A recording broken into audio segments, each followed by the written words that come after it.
Yo, I'm Matt Forio, and this is Chisel This.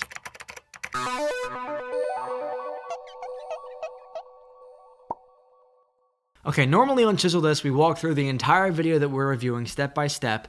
This time it's going to be epic rap battles of history, Tony Hawk versus Wayne Gretzky. But this battle calls for a little bit of a different setup for the video. So being a rap battle about sport, there's a lot of terminology and a lot of facts that go behind each character and their respective sport. And there's a website called Rap Genius where a bunch of people break that down in a readable format. With that website existing, my job would be obsolete if I did not retaliate to the change in the market. Which is why we keep Chisel This a bit different and a bit deeper. I'm going to provide you a perspective on how these videos are made and what the lyrical structure represents on a uniquely artistic level. First, character analysis. Second, aesthetic analysis. Third, top 10 lyrics. My buddy Cam, Video Game Rap Battles, got a writing credit in this video, so I've invited him to talk about some of the stuff that he contributed. How's it going, everyone? Cam from Video Game Rap Battles here, and if some of you didn't know, I'm a bit of a hockey fan. He's also a huge Gretzky fan, so I'm going to let him share in the intellectual spotlight for this video. Tell him what's up, bro. Wayne Gretzky versus Tony Hawk is the second epic rap battle of history that I got to help write. A lot of people ask me how I got involved with epic rap battles and how I got asked to write, and so basically to sum it up, I ran into Dante from Epic Rap Battles at VidCon, and then we exchanged information, I expressed interest in their series, and then a month later he reached out to me saying, hey, we're writing a Pokemon battle, which was Ash Ketchum versus Darwin, do you want to help write? And so that's how I got involved in that project. I was very closely involved with Mateo, and we worked together to produce that battle. About a month later, Lloyd came up to me and was telling me about the matchup they were doing, Gretzky versus Tony Hawk. And me coming from a very hockey-oriented family and who has played hockey for most of his life, I had to be involved in this project. So basically, I told him how much of a fan I was of Gretzky and hockey in general, and also I knew a bunch about Tony Hawk because I played all the video games as a kid, and I asked if I could submit some lines myself, and he said of course. And so I sent in a big list of lines and ideas and concepts into them, and a few of them made it into the actual rap battle, and they credited me as additional lyrics. Now I'm going to go over the lines that I either contributed to or helped write, and then I'll go over a few concepts that I really wish were included into the final video. Yeah, yo, Cam, chill. Let's save that for the lyrical breakdown. First, let's get to the character analysis and then the aesthetic analysis. I feel like this baggy shirt has me acting as if I'm a big sports guy. I don't know, it's like the sleeves kind of make me feel like, yo, what's up?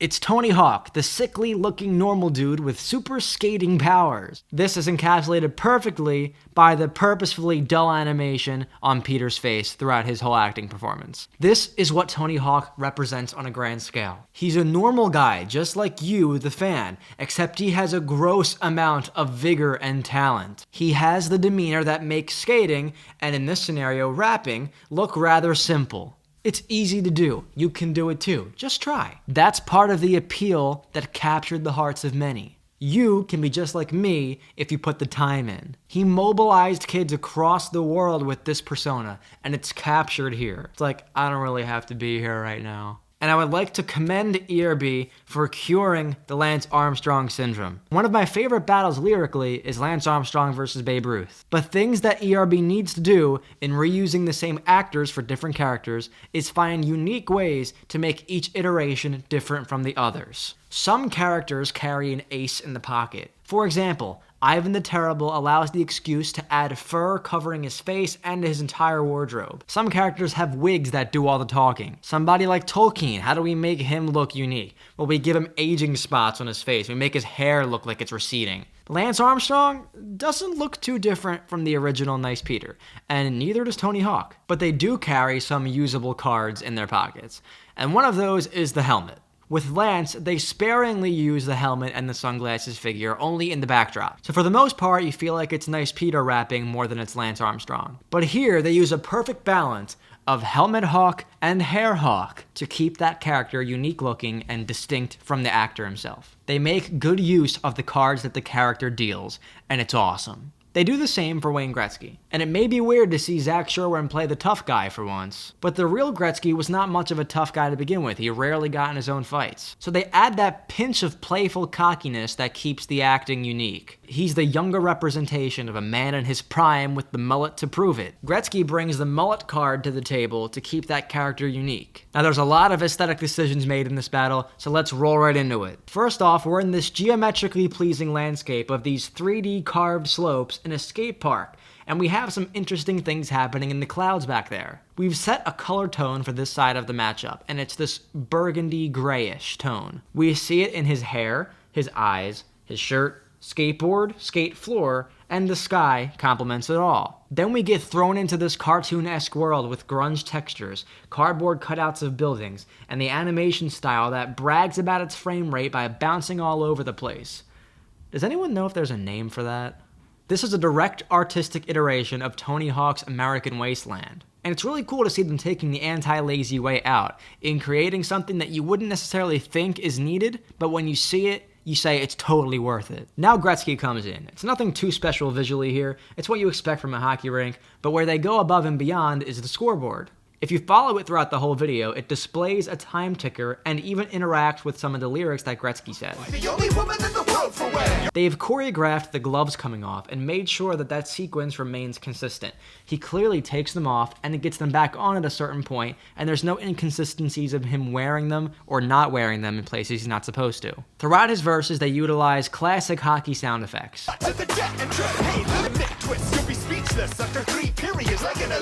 This is a nice touch because, especially when you're watching TV, hockey has a lot to do with following those sound effects to follow the action. This puts you in a hockey game. Otherwise, Gretzky's background stays half cool and half dull. Comparing it to Hawk, it was lackluster on a scale, but rather fine if you look at it by itself. Now we're entering dope territory here. The amount of angles that you see in this skate park really gives the impression of varying altitudes. It also makes you see how they almost create an entire 3D skate park for Hawk to play inside of. Now, creating a moving scene like this is easily one of the cooler things ERB has done, and it gives reasoning for the characters being worthy enough to be portrayed in this medium. Everything from Hawk changing outfits to implying takeoff with the head jerk. They show just enough moving in a controlled environment to give the impression that more is happening. If you break it apart, you can clearly see that he doesn't skate on that ramp, but man, it feels like he does. His lip syncing also matches the movement perfectly. And this is the product of excellence in choreography. And that upside down shot adds so much enthusiasm for the video. The experience feels like it's riding the waves of energy that you find in a skate park. It's up, it's down, it's up. There's plateaus, there's hills, there's valleys. That flow of energy makes you actually feel like this rap battle is skating itself. You see these intricate angles that have to be meticulously filmed to make it look right, and the risk totally pays off. And this whole sequence ends in this awe-inspiring mid-air trick that Tony looks so powerful in. The same choreography is present in Gretzky's counterpart breakdown, where the words follow the movement of the body, but there is a lot less to do here, being just a flat surface. They do, however, make this cool scenario where Gretzky is playing hockey with himself, so it's not like it's not justified. They do give both of these characters special treatment in choreography. Here we see another location in Tony Hawk's skate park, where they again make the character move around his world in a choreographed fashion. And even though Gretzky doesn't have as much to work with, they give him a similar one later. Overall, very visually pleasing battle. But the integration of lyrical scheming under that helmet scores more points for me. As a big hockey and Gretzky fan, I'm so happy with how this project turned out. They showed so much knowledge for both characters and a passion for it, and I feel this is something they do very well with the sports matchups because they obviously understand the material very well. And it made me really happy to see my favorite sport represented in epic rap battles of history. Alright bro, you can get in there, tell them what you sent, what you wish they did, and then we'll get into my top 10 list. And you can help me out in the middle of that too if you want. So this next line I didn't actually write, but I gave them the concept and idea and research behind it, and it made for a really awesome punchline on Gretzky's part. There was one big trick that you ever did that you got outspun by a 12-year-old kid. In the height of his career, Tony Hawk broke a world record by doing a 900, which is 2.5 full rotations in the air. He was the first person to ever do this, and it was a really big deal at the time. However, recently there's been footage of a kid doing a 1080, which is a full half more rotation than Tony Hawk did, and he was 12 years old. If that's not something to make fun of, then I don't know what is. I wrote a few extra lines for the rap battle that didn't make it in, and some of them I really wish had gotten in there, and I can see why, either having to do with how they already established the flow and rhyme scheme, or just didn't have space for it. One of my favorite Hawk lines that I wrote would be, "You're a pro on the ice, but a rookie when rapping.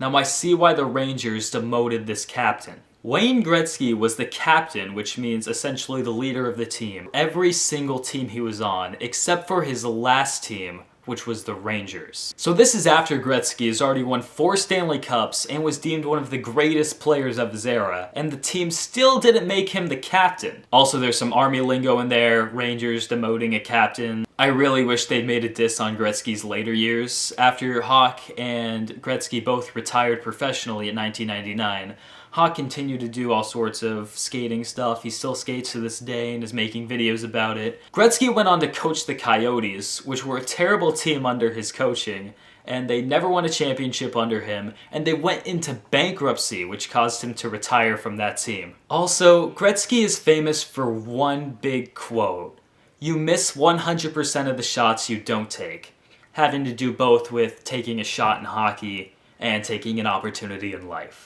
I wrote a line that essentially says, "Hold up, let me check the stat book. You just missed 100% of the shots that you took." Gretzky would say this to Hawk, turning his own quote on his head, basically saying, "Hey, all of those shots at me you just took, you missed, they failed, every single one." I feel like that quote is such a big part of Gretzky's character that it should have been integrated in some way. I'm with you on that. And hey, maybe they did try to take a shot at making that quote work. They just, missed it. Here are my top 10 lyrical segments. Let's get some honorable mentions out of the way. Not cash money, it's just Wayne versus Birdman. It's funny how you can make the connection to real life rappers and actually find a place to use it, because otherwise it's not relevant. But they are rappers, those two rappers have the same names, and they do have a feud between each other, so you find a way to just toss it in there at the very top, set the stage for a rapping scene, and then let everything else flow through. Man, you got your whole league to protect and adore you, so which goon's gonna take this battle for you? They also touch on the idea of Gretzky not fighting his own fights, and Tony Hawk uses that to his advantage, because you're not tough enough to fight yourself. Got you down on your D-pad. Sorry about the details. You see, when Tony Hawk and other skaters fail tricks, they normally land on their knee pads to soften the landing. Gretzky sets Tony Hawk up to fail in this verse to the point where he would have to land on his knees and stay on his knees, about being eye level with Gretzky's deke, or a phonetic term for phallic slang. You should hit the buzzer cause it's time to change lines. You put that joke in the top shelf of lame rhyme. You have the term line change in hockey being used to apply to rapping in changing lines, and then they put it in the top shelf, which is the top shelf of the net. I think that these are just cool ways to utilize the terminology that would otherwise be frowned upon if not used. Number 10. For true sports fans, this was finished as soon as they heard the matchup. This line across the board makes the most sense to the most people. It earned this spot because it does a lot with a little amount of words. The nature of sports is competition, and hockey is full of it. But skating is a technical sport. It doesn't involve any man-to-man action. It's you versus yourself when you're skating, and then whoever the best is gets determined by comparison. The obvious joke is that anybody would be able to see Gretzky as undeniably the best if they're a real sports fan. But in showing no magnanimity whatsoever, Gretzky takes a shot at the sport of skating itself, suggesting that the skill is not enough required to make any true sports fan revere it in any regard. 9. Oh, you like finger flips? How about one of these? Sit on this and rotate 900 degrees. I do like finger flips. I have this whole collection of tech decks and a cat, apparently. I always pretended I knew how to use these. There's no one on earth who can do these properly.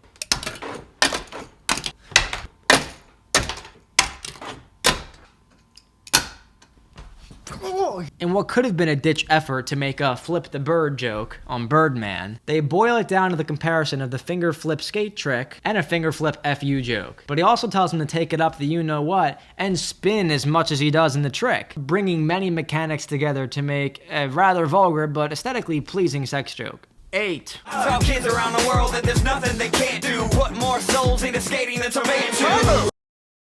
Surprisingly, they end this battle for Hawk on a reflective note. And it's true, Hawk brought the souls of many into a sport that lacked it before he was around. And even though Vans shoes literally put soles onto skates, Hawk put more souls into skating. That's an accomplishment that Gretzky will try but ultimately not be able to take away from him. But it's not good enough of an athletic achievement.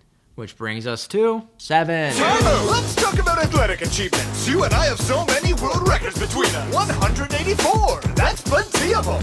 And I've set 183 of them. This line uses the shock value of an obscure number in a stark contrast of what seems to be objective, tangible achievements. That's something Gretzky can hold high over anyone's head. He is objectively the greatest. He has the records to prove it. You see how it nearly lends a compliment to Hawk at the beginning? This whole sequence is a metaphorical high five into "you're too slow" if I've ever seen one. There's one thing I want to make note of here, and this is rapping advice from me and Zach Sherwin as a byproduct to you. Notice how Zach pronounces the word plenty. That's plenty of them. See how it works? I've been a long critic of Bart Baker for his egregious mispronunciation of words in the English language in his attempt to create a syllabic meter similar to the songs that he parodies. But before we make a whole episode of me ripping on how his lyrical quality needs to match his production quality, here's an example of how to mispronounce a word correctly. That's plenty of them. This is when you exaggerate the mispronunciation of a word in unison with a previous or following rhyming word. That's plenty of them. And I've set 183 of them. Plenty of them, 83 of them. The mind reads that as an exaggeration, as a joke, as an organized puzzle piece, but not as a jarring crucifixion of the English language made by accident in a tragic misunderstanding of syllabic meter. 6.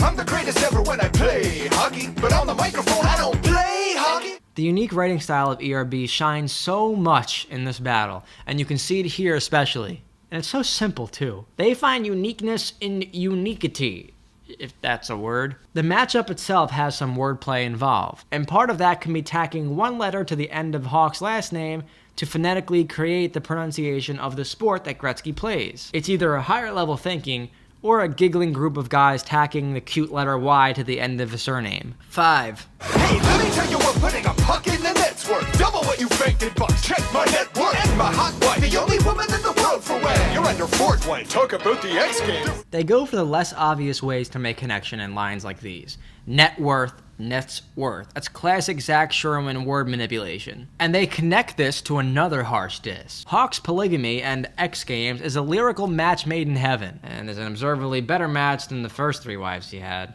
That's the best way I can summarize the genius in this connection. It's literally there. It's on the table for you. You just have to open your eyes and see that reference. And when you're digging that deep, your vision becomes a little bit bigger. You kind of have a wider scope of peripheral vision, enough to see those kinds of connections once you get that deep into it. So when you may think, oh, how did they think of that?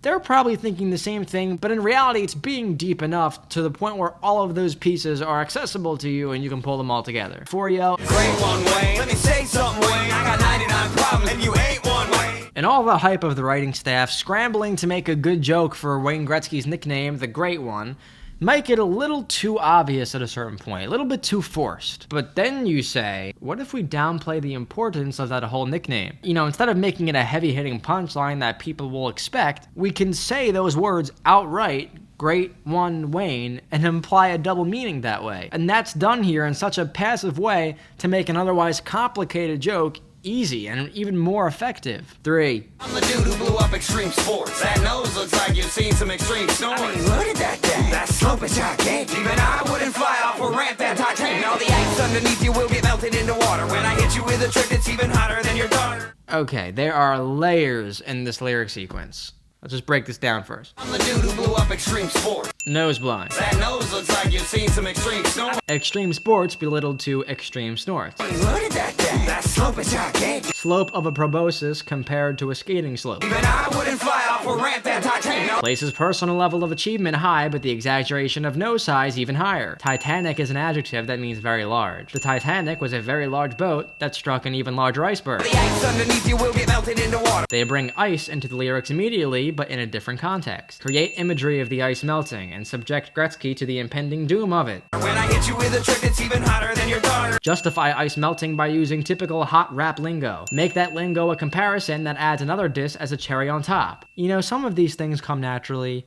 Some of them are handcrafted by gods. Sometimes it's in the middle. But this sequence adds just enough layers to the point where you understand what's happening, but are able to dig a little bit deeper. I just would have liked to seen Tony Hawk skateboarding up Gretzky's nose in a close-up shot. We also could have seen him skating on the mullet, maybe figuratively. I guess that's what the pop shove it line is supposed to imply. Catch a pop, shove it to the mullet. Some people think I'm not criticizing ERB anymore for some biased reason. I think it's more productive to find what they do right than what they do wrong. But I will say, when they miss out on an opportunity, I think that was one that they missed out on. They're really good most of the time, and they outweigh the small nitpicks and criticism. But when they do something really wrong, you know you'll hear it here first. They've been on point as of lately. 2. And I take a flyer down, bird, you're getting wrecked, so you best prepare for arrival and cross-check. So a line I originally wrote for Gretzky was, I don't care if this bird gets the biggest air around, I'm a champion when it comes to putting Flyers underground. For those of you who don't know, the Flyers are a hockey team. Mateo's wearing the jersey right now. Thanks for shunning my team, Cam. And Gretzky has won 2 Stanley Cups, which is the championship in hockey, against the Flyers as the Oilers, which is the team that he's sporting in the video. And also Tony Hawk is a Flyer, getting big air, his last name is Hawk, and so he's used to taking Flyers down. Also, that line includes the concept of Tony Hawk Underground, and I told them they needed to include some form of the video games that Tony Hawk was in because that was a big part of his career. And you see that in the Pro Skater line in Gretzky's last verse. And so they took that concept of taking a Flyer down and then put it into their own context and did a lot more with it than I did. So I'm really happy with how that turned out. But they add the term bird to set the stage for flying terminology. Hawk is Birdman, akin to Flyers, both the hockey team and the bird. And they use that layup to hit you with powerful aeronautical double entendres. Arrival and crosscheck can be interpreted as prepare to meet a rival or an adversary, a rival, and get cross-checked by him. But it also duels as a reference to airports, and since we're on the subject of flying terminology, it fits right in. By saying, prepare for arrival at the terminal, and prepare to have your bags cross-checked or examined. You find these references by taking terminology from one world, removing it into a higher plane, and then scanning all the other worlds that are around to see if there's any possible connection. Then when you find it, you latch onto it and you pull it back down the surface where it needs to be. If you create that scenario in your head, and trust me, visualizing that does work, and if your radar is tuned just right, you can create magic like this too. Number 1. You'll be speechless after 3 periods like an ellipsis. I wowed at this line when they first sent me the demo. It stood out for me as a sore but pretty thumb, even on the first listen. Hockey games consist of 3 periods. An ellipsis is a literary device where 3 periods imply a moment of silence or a pause. Speechlessness. Like I said, removing that term from a world creates such a clear connection when you make it. Even if it may be a little bit cloudy when you first come up with it, if you format it in the right direction, it can seem so clear. Perfect matches like this do exist, and their continuous inclusion in epic rap battles of history makes the series stand out amongst all media today as some of the best creative work on the market. And speaking of ellipsis, Cam and I will be collaborating to make a rap battle of our own early next year. And trust me, you don't want to miss it. So subscribe to us to stay tuned and you can check it out when it comes out. I want to thank Cam for co-hosting with me today. Thank you, ERB, and thank you to Mateo for bringing me on for this episode. Once again, I am so thankful to ERB for including me in this video and in Ash Ketchum vs. Darwin. I'm really happy with the final product, and it's just been such a pleasure to work with these guys. They're all awesome.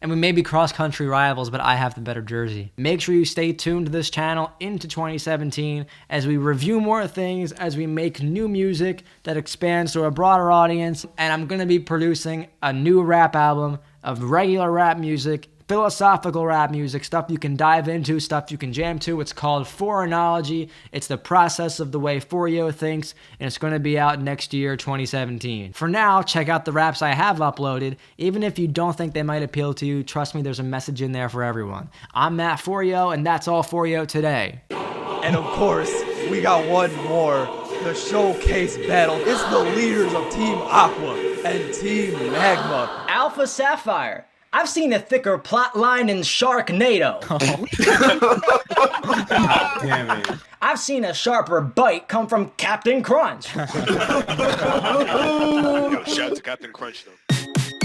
Victim of vitrification, stuck in a cyclical symptom of what was looking like a crystallization. I finger painting an illustration on condensation with the condensating nature, using my entrainment as its entertainment. Let me know if you like this setup of Chisel This better, where I'm not walking through it, but I'm just talking about it in general. We're still working on the background here. I'm very thankful for your suggestions last time. Please give me more suggestions now, and we'll work on making a better background for you to enjoy.